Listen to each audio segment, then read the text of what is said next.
تفسیر ضیاء القرآن جلد نمبر 5 30واں پارہ سورۃ النصر مدنیہ بسم اللہ الرحمن الرحیم۔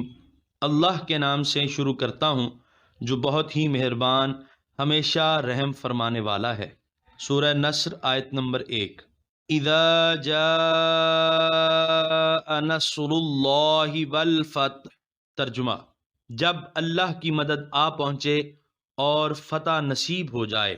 سورہ نصر آیت نمبر 2۔ وَرَأَيْتَ النَّاسَ يَدْخُلُونَ فِي دِينِ اللَّهِ أَفْوَاجًا۔ ترجمہ: اور آپ دیکھ لیں لوگوں کو کہ وہ داخل ہو رہے ہیں اللہ کے دین میں فوج در فوج۔ سورہ نصر آیت نمبر 3۔ فَسَبِّحْ بِحَمْدِ رَبِّكَ وَاسْتَغْفِرْ إِنَّهُ كَانَ تَوَّابًا۔ ترجمہ: تو اس وقت اپنے رب کی حمد کرتے ہوئے اس کی پاکی بیان کیجیے اور اپنی امت کے لیے اس سے مغفرت طلب کیجیے، بے شک وہ بہت توبہ قبول کرنے والا ہے۔ سورہ نصر آیت نمبر 3 کی تفسیر۔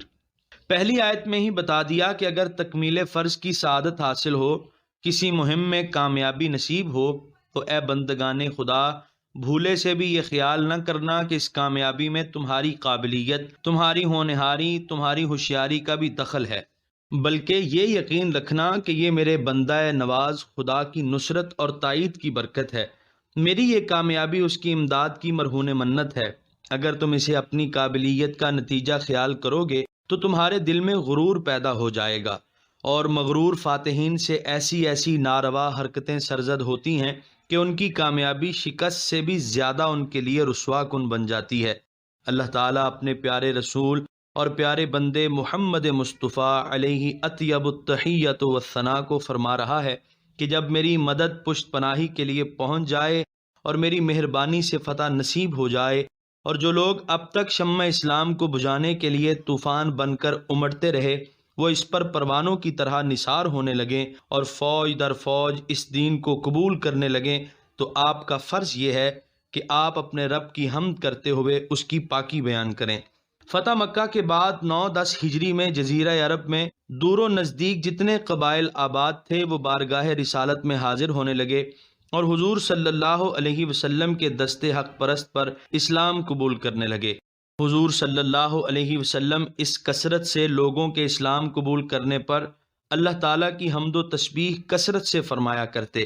خود سوچئے، جس قوم کو دشمن پر مکمل فتح بھی مدہوش اور بدمست نہ کر سکے، وہ کتنی عالی ظرف قوم ہے۔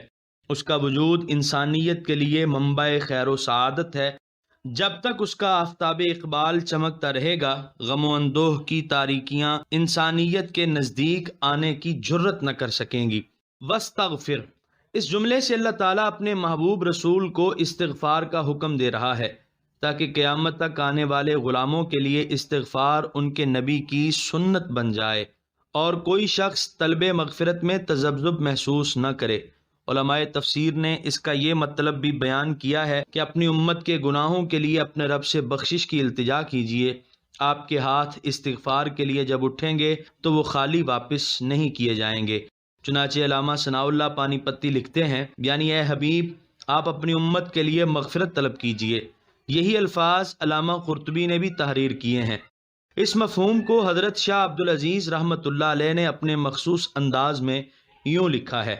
ترجمہ: جب عارف ایسے مرتبے پر فائز ہوتا ہے جہاں وہ دوسروں کو باکمال بنا سکتا ہے تو اس کے مریدوں میں ہر قسم کے لوگ شامل ہو جاتے ہیں جن کی صلاحیتوں اور استعدادوں میں بہت تفاوت ہوتا ہے، کوئی بالکل ناقص اور کوئی کامل مکمل۔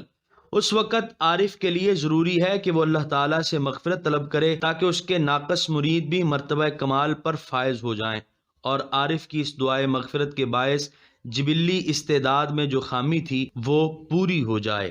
انہو کانا توابا کا ایک معنی تو یہ ہے کہ وہ بہت توبہ قبول کرنے والا ہے۔ جب کوئی روسیاہ اور بدکار اس کے در کرم پر پہنچ جاتا ہے تو اس کی رحمت اس کا استقبال کرتی ہے اور اس کے گناہوں کو معاف کر دیا جاتا ہے۔ دوسرا معنی شاہ صاحب موصوف نے ان الفاظ میں بیان کیا ہے، یعنی اللہ تعالیٰ اپنی نگاہ فیض سے ناقصوں کی طرف توجہ فرماتا ہے اور اس کے نقص کو کمال سے بدل دیتا ہے۔ اے اللہ کے رسول، اس کی رحمت سے ذرا بعید نہیں کہ وہ آپ کے طفیل، آپ کے ناقص امتیوں کو مرتبہ کمال پر فائز کر دے۔